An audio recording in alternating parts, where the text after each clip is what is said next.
खासै नौकरी सीमामा त्यस्तो केही गाह्रो छैन। अब कुनै कुनै मात्रै लगी लागेका हुन्छन्, खासै त्यस्तो केही छैन है नौकरी सुरु हेरेको छैन। त्यसैले तपाईँ पनि के कन्फ्युजन नबुझ्नु खण्डमा तपाईँ कमेन्ट गर्न सक्नुहुन्छ र मैले सकेसम्मको भिडियोमा नै सबै कुरा भनेर नै हुन्छु। प्रश्न नम्बर 6 जोहान ग्रेगर मेन्डल कुन विज्ञान क्षेत्रसँग सम्बन्धित छन्? जोहान ग्रेगर मेन्डल अर्थात् ग्रेगर जोहान मेन्डल उहाँलाई हामी फादर अफ हेरेडिटी अर्थात् वंशानुक्रमका पिता भनेर पनि चिन्छौँ र उहाँ वंशानुक्रमका पिता भइसकेपछि अब यसरी बुझ्नुला कि वंशानुक्रम भनेको जीव विज्ञानको एउटा शाखा हो। त्यसैले जोहान ग्रेगर मेन्डल भने जीव विज्ञानसँग सम्बन्धित छन्। प्रश्न नम्बर ग प्रश्न नम्बर 9 भनेको छ स्कोपको प्रयोग गरेर नाप्दा न्यूनतम नाप कुन हो? यहाँ सामान्यतः मिटर, सेन्टिमिटर अनि डेसिमिटर दिएको छ। अहिले अब मिलिमिटर पनि छ। त्यसैले न्यूनतम नाप भनेको सबभन्दा सानो इकाइ। सानो इकाइ भनेको सबभन्दा न्यूनतम नाप सबभन्दा सानो नाप भनेको मिलिमिटर हुन्छ स्केलको। त्यसैले सहयोगहरू मिलिमिटर। प्रश्न नम्बर ह 0.000 अङ्कलाई वैज्ञानिक सङ्ख्यामा कसरी लेखिन्छ भनेको छ। यहाँ 0 पछि 1 2 3 4 5 6 7 अङ्क छ। अब यसलाई लेख्नका लागि 2.4 अब यो 4 पनि लेखिन्छ 4 पनि 1 2 3 4 5 2.4 * 10 to the power -5 भएको सही उत्तर हुन्छ। किन -5 भयो भने यहाँ 0 बाट सुरु भएको छ त्यसैले है त। प्रश्न नम्बर 9 गिगा पृथ्वीको मान कति हुन्छ? सही उत्तर हो 10 to the power 9। यस प्रकार हामीले प्रश्न नम्बर 1 लाई सल्भ गरेका छौं। प्रश्न नम्बर 1 को कुनै पनि क्वेशनमा अप्ठ्यारो लागिरहेको छ नबुझेको खण्डमा र योमा के सल्लाह सुझावहरू दिन मन छ भने कमेन्ट बक्समा गएर दिन सक्नुहुन्छ। भिडियोलाई अहिलेसम्म पनि लाइक गर्नुभएको छैन भने कृपया रिक्वेस्ट गर्न चाहन्छु भिडियोलाई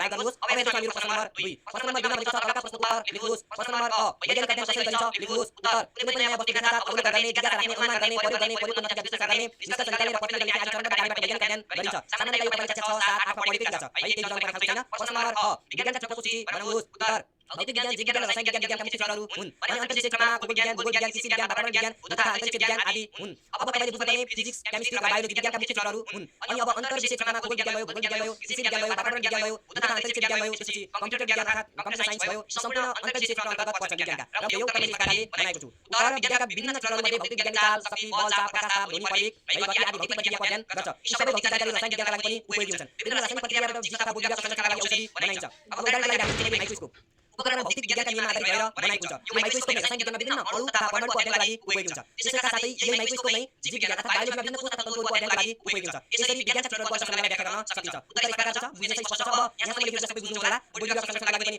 अब बुझ्नु पर्ने कुरा यही रहेको छ। अब यो अध्ययन गर्छन् भनेपछि भौतिक र रसायन विज्ञानमा पनि उपयोगी हुन्छन्। हैन रसायन प्रक्रियाबाट जीव तथा भौतिक संरचनाका लागि औषधि बनाइन्छ। अब रसायन प्रक्रियाबाट रसायनबाट नै विभिन्न केमिकलहरू युज गरेर औषधिहरू बनाइन्छ। यो औषधि नै भौतिक संरचना तथा भौतिक हुर्कनका लागि प्रयोग गरिन्छ। अब यो चाहिँ एउटा नयाँ उदाहरण हो है तपाईलाई माइक्रोस्कोप भन्ने नयाँ उदाहरण हो सूत्र सकेर। अब यो यन्त्रको प्रयोग गरेर हामी जीव विज्ञानमा चाहिँ विभिन्न कोष तथा तन्तुहरूको अनुसन्धान गर्न सक्छौं अथवा अनुसन्धान तथा अध्ययन गर्न सक्छौं। र यही माइक्रोस्कोप नै युज गरेर हामीले रसायन विज्ञानमा अणु तथा परमाणुहरूको अध्ययन गर्न सक्छौं। अध्ययन भनेको अणु तथा परमाणुहरूको स्थानान्तरण अब बुझ्नुला तपाईले यो अणु तथा परमाणुहरूको अध्ययन गर्न सक्छौं। यो कुरा तपाईले बुझ्नुभयो। अब यो माइक्रोस्कोप भौतिक विज्ञानका नियममा आधारित बनाएको हुन्छ। अब यो माइक्रोस्कोपले कुन ठाउँमा युज भएको छ अर्थात् कुन विज्ञानमा युज भएको छ। त्यसैले यिनीहरूको अन्तर्सम्बन्ध रहेको छ अर्थात् यिनीहरू आपसमा सम्बन्धित छन् र यिनीहरूको अन्तर्सम्बन्धलाई हामीले यस प्रकारले व्याख्या गर्न सक्छौं। आयो मैले सबै बुझाएँ तपाईले बुझ्नुभयो। नबुझेको खण्डमा कमेन्ट राख्न भने सक्नुहुन्छ। अब हेर्नुहोस् प्रश्न नम्बर प्रश्न नम्बर 12 भनेको छ वैज्ञानिक पद्धतिमा प्रयोगको कस्तो महत्व हुन्छ उदाहरण सहित व्याख्या गर्नुहोस्। अब विज्ञान भनेको नै प्रयोग हो। यो कुरा बुझ्नु पर्छ। हामीले कुनै नयाँ कुरा पत्ता लगायौं त्यो पत्ता लगाएको कुरा सही छ कि छैन भनेर प्रयोग गर्नुपर्छ हामीले। अनि मात्र के हुन्छ त्यो पुष्टि हुन्छ। त्यसैले सबभन्दा पहिला प्रयोगको ठूलो महत्व रहेको छ वैज्ञानिक पद्धतिमा नभएर विज्ञानमा प्रयोगको ठूलो महत्व छ। वैज्ञानिक सिकाइमा वैज्ञानिक अध्ययनमा चाहिँ विज्ञानमा अर्थात् वैज्ञानिक सिकाइ वैज्ञानिक अध्ययन सम्पूर्णमा चाहिँ प्रयोगको ठूलो महत्व रहेको छ। अब उदाहरण यस प्रकार रहेको छ वैज्ञानिक पद्धतिमा प्रयोग गर्नाले उपयुक्त विधि अपनाइ परीक्षण गर्नु हो। हामीले कुनै नयाँ कुरा पत्ता लगाउनका लागि विज्ञानमा प्रयोग गर्न पुष्टि गर्नुपर्छ। त्यसैले वैज्ञानिक अध्ययनको महत्त्वपूर्ण चरणको रूपमा हामी प्रयोग गर्न सक्छौं। प्रयोगबाट सही तथा जानकारी प्राप्त हुने भएकाले वैज्ञानिक पद्धतिमा प्रयोगको ठूलो महत्व रहेको छ। उदाहरणको लागि नुनपानीको भण्डारण नुनपानी छुटाउन सकिन्छ कि सक्दैन होला भन्ने प्रश्नको उत्तर अथवा जवाफको लागि हामीले जब आँसौँ क्रियाको प्रयोग गर्छौँ तब हामीलाई नुनपानीको भण्डारण नुनपानी छुटाउन सकिन्छ भन्ने विश्वास हुन्छ। त्यसैले बोलेर होइन प्रयोग गरेर पुष्टि गर्नुपर्छ। यस कारण वैज्ञानिक सिकाइमा मात्र नभई विज्ञानमा पनि प्रयोगको ठूलो महत्व रहेको छ। सामान्यतः तपाईले उत्तर बुझ्नै भयो होला। विज्ञान भनेको नै प्रयोग भने तपाईलाई अब हामीले कुनै नयाँ कुराहरु पत्ता लगायौं भने त्यो कुरा हामीले पत्ता लगाएका सही छ कि नै त्यसलाई पुष्टि गर्नका लागि प्रयोग गर्नुपर्छ। त्यसैले वैज्ञानिक अध्ययनमा र वैज्ञानिक पद्धतिमा प्रयोगको ठूलो महत्व रहेको छ भनेर यहाँ प्रकारले उत्तर बनाएको छु। अब नुनपानीको भण्डारण नुनपानी छुटाउन सकिन्छ सक्दैन होला भन्ने हाम्रो मनमा जिज्ञासा छ। यो जिज्ञासा अर्थात् यो प्रश्नलाई हामीले सल्भ गर्नका लागि प्रयोग गर्नुपर्छ। यसको लागि यहाँको लागि अर्थात् यसको लागि यो नुनपानीको भण्डारण नुनपानी छुटाउन सकिन्छ सक्दैन होला भन्ने प्रश्नको लागि चाहिँ आउँछौं क्रियाको प्रयोग गरेर हामीले के गर्न सक्छौं प्रयोग गर्ने भने नुनपानीको घोलबाट नुनपानी छुटाउन सकिन्छ है भन्ने हामीलाई विश्वास हुन्छ। त्यसैले हामीले के गरेको यो प्रयोग गरेर विश्वास भएको। त्यसैले वैज्ञानिक पद्धतिमा प्रयोगको ठूलो महत्व रहेको छ। अब हेर्नुहोस् प्रश्न नम्बर 9 प्रश्न नम्बर 9 भनेको छ विज्ञानको प्रयोगका कार्य गर्दा अपनाउनु पर्ने शिक्षाका उपायहरुको सूची बनाउनुहोस्। उत्तर विज्ञानको प्रयोगका कार्य गर्दा अपनाउनु पर्ने शिक्षाका उपायहरुको सूची निम्नानुसार रहेको छ। नम्बर 1 शिक्षकको उपस्थितिमा मात्र गर्नुपर्छ। नम्बर 2 प्रयोगशालामा काम गर्दा ल्यापटप चस्मा पन्जा आदि सुरक्षा सामग्रीहरुको प्रयोग गर्नुपर्छ। नम्बर 3 कुनै दुर्घटना भएमा शिक्षकलाई तुरुन्तै खबर गर्नुपर्छ। नम्बर 4 कुनै उपकरण चलाउनुभन्दा पहिले यसको बारेमा जानकारी हुनुपर्छ। नम्बर 5 प्रयोग गर्दा रसायन चाहिए जति मात्रामा मात्र प्रयोग गर्नुपर्छ। आफ्नो चाहिए जति रसायन मात्र प्रयोग गर्नुपर्छ। नम्बर 6 रसायन प्रयोग गर्दा सावधानी अपनाउनुपर्छ। नम्बर 7 प्रयोग गर्दा ध्यान खुला राख्नुपर्छ। नम्बर 8 कडा अङ्ग चाहिएमा शिक्षकलाई खबर गर्नुपर्छ। नम्बर 9 रसायन प्रयोग गर्दा चाख्नु हुँदैन। मेरो चाहिँ यहाँ 9 वटा आएको यहाँ 9 वटा किताब पुस्तकको कपी गरेको छु। अब तपाईले मैले किताब सम्पूर्ण पनि लेख्न सक्नुहुनेछ र तपाईले चाहनुहुन्छ भने पनि सक्नुहुनेछ। तर परीक्षामा मैले जति सोधेको छ त्यति लेख्न सक्नुहुनेछ। सक्नुहुन्छ यदि तपाईले लेख्नुला मैले त्यति लेखे पनि हुन्छ। अब यहाँ के महत्त्वपूर्ण कुराहरु मैले भनिदिन्छु तपाईलाई सामान्यतः तपाईले कक्षा 8 मा पहिला कार्य गर्दा अपनाउनु पर्ने शिक्षाका उपायहरु त जानिन सक्नुभएको छ। तपाईले यहाँ बुझ्नुहोस् शिक्षकको उपस्थितिमा मात्र गर्नुपर्ने शिक्षक दुर्पट तपाईले शिक्षक आपदा परिचालन हो अथवा पनि त्यो जानिन्छ है हामीले सम्पूर्ण ठाउँमा जानिन्छ। अब त्यसपछि गएर तर शिक्षकको उपस्थितिमा जाने अब जानिन सक्ने मात्र जाने उनीहरु गर्ने अब यसको कुरा शिक्षकको उपस्थितिमा गएर शिक्षक सिकाउनुहुन्छ है अनि नजानेका अथवा नदेखेका छात्रलाई सिकाउनुहुन्छ।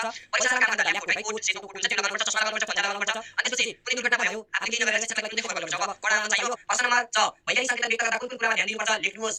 उत्तर वैज्ञानिक संकेतनमा व्यक्त गर्दा ध्यान दिनुपर्ने कुराहरू यस प्रकार रहेका छन्। नम्बर 1 आधा जहिले पनि 10 हुन्छ। नम्बर 2 घाताङ्क 0 हुँदैन, प्लस वा माइनसमा हुन्छ। नम्बर 3 गुणाङ्क 1 देखि 9 सम्मको पूर्ण संख्या हुन्छ। नम्बर 4 यदि दिएको संख्या 10 को गुणाङ्क मल्टिपल्स अफ 10 छ भने दशमलव बिन्दु बायाँतर्फ सर्छ, 10 को घाताङ्क धनात्मक हुन्छ। जस्तै यहाँ उदाहरण छ 6 भाग। 6 का पछाडि 3 2 5 0 रहेको छ। यसलाई वैज्ञानिक संकेतनमा व्यक्त गर्दा 6 × 10 to the power 5 हुन्छ है त। अब 1 2 3 4 5 गरी हामी 6 × 10 to the power 5 बनाएका छौं। नम्बर 5 यदि दिएको संख्या 1 भन्दा कम भएमा दशमलव बिन्दु दायाँतर्फ जान्छ र पावर अर्थात घाताङ्क 10 को मान ऋणात्मक हुन्छ। जस्तै 0 दशमलव पछि 1 2 3 4 0 छ, त्यसपछि 6 छ। यसको वैज्ञानिक संकेतन 6 × 10 to the power -5 हुन्छ। अब 6 का पछाडि 0 छ, 6.0 छ, 1 2 3 4 5 है। यस प्रकारले हामीले लेख्न सक्छौं। अब आइन्छ प्रश्न नम्बर ज।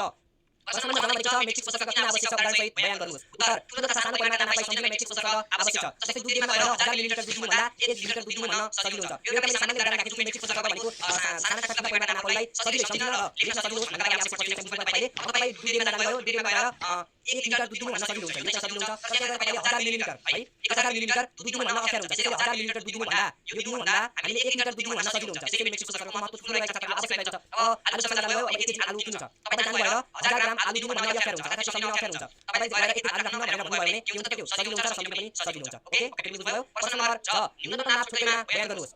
उत्तर कुनै पनि उपकरणबाट लिन सकिने सबैभन्दा सानो परिमाणलाई उक्त उपकरणको न्यूनतम नाप भनिन्छ। उदाहरणका लागि पकेटमा 1 देखि 10 लेखेर 1.23 into 10 to the power 1 2 3 4 5 6 6 भयो। यसरी हामी बनाउन सक्छौं। सामान्यतः हामीले यहाँ पोइन्ट फालेर लेख्न दशमलव फालेर हामीले यसपछि संख्या दिनु भयो 1 2 3 4 5 6 यसो भयो। प्रश्न नम्बर 8 0.000 42 लाइक गर्दाखेरि 4.2 गराउनु पर्यो। अब 4.2 मा के दियो 1 2 3 4 4.2 into 10 to the power -4। प्रश्न नम्बर 8 अब 0.1 2 3 4 5 6 7 8 9 10 बराबर। अब यसलाई चाहिँ हामीले लेख्न सक्छौँ 1 into 10 to the power -8 छ। अब किनभने यो 1.0 हुन्छ, यो जस्तै यहाँ 1.0 into 10 to the power -8 लेख्नु पनि हुन्छ। तर अब हामीले जस्तो सानो बनाउने वैज्ञानिक संकेतनमा त ठूला संख्यालाई सानो बनाउनु पर्यो भने तरिका अब यसरी अब बुझ्नु पर्ने कुरा हामीले छोटो बनाउनु पर्छ। त्यसै अनुसार यहाँ 0 नजिक दिन्छ। 0 पछि 1 2 3 4 5 6 7 8 5 भयो। अब यहाँ 1 दिएको छ, अब यसमा पनि यहाँ है त्यसपछि दिन्छ 8 बराबर